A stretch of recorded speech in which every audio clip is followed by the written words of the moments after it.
Posisi di mana yang paling sulit? Kalau dari pengalaman saya Pak, semuanya punya kesulitan masing-masing. Tapi karena saya bersyukur saya belajar kepribadian, kan psikologi juga ya.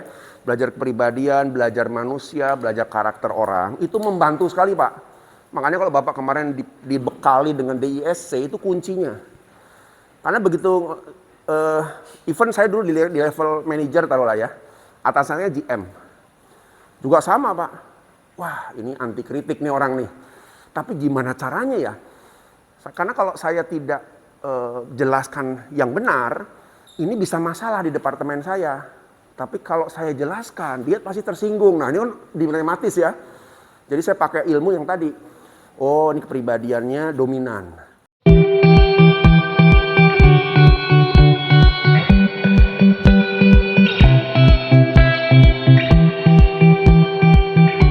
Orang dominan itu orang yang tidak ingin disanggah di depan umum. Paling tersinggung dia Pak. Ya, jadi kalau saya mau memberikan saran pada beliau, tunggu momentum. Memang jadi agak lama ya, tapi resiko daripada saya ribut kan, daripada karir saya juga masalah. Akhirnya saya pikir ya sudah. Nah, saya biasa pakai momen-momen itu biasanya kalau pas dipanggil. Mandes, diskusi, ini ada penting. Saat di situ ya. Tapi nggak sembarangan juga Pak. Lihat bahasa tubuhnya. Kalau dia santai, nah ini momentum Pak. Saya ada ide gini, kira-kira gimana Pak? Ini bisa melengkapi ini Bapak loh.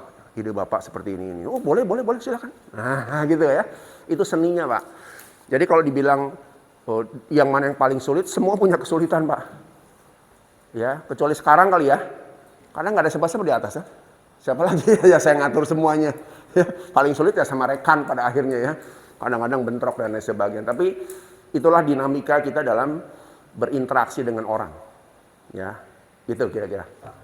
Ya, kalau kepribadian itu rasanya untuk berubah total sulit Pak. Itu udah karakter bawaan ya. Kan kalau kemarin Pak Lutfi sempat sebutkan kan ya. Ada faktor genetik, pengalaman, itu semua sudah bawaan dari sononya. Bapak lahir, jadi kayak contoh misalnya kalau orang yang bakatnya introvert dan extrovert, itu memang sudah diciptakan ya memang kita introvert atau extrovert. Cara taunya gampang nih ibu-ibu nih. Tahu kalau pengen tahu anak saya nih nantinya pada saat lahir tuh ya, introvert atau extrovert dari apa? Kalau anak-anak extrovert begitu lahir apa? Begitu plok gitu lahir. Nangis. Ini extrovert gitu ya. Tapi kalau anak-anak begitu lahir diem aja ya. Lalu si perawatnya harus angkat kaki, pukul pantat tuh ya. Pok, baru nangis. Itu cenderung introvert. Itu membuktikan bahwa kita dilahirkan itu memang sudah ada tipe-tipenya. Nah yang begitu nggak bisa dirubah Pak. Contoh kalau Bapak ngerasa saya orang dominan Pak. Bapak nggak usah merubah totally. Tapi merubah cara pendekatannya gitu ya.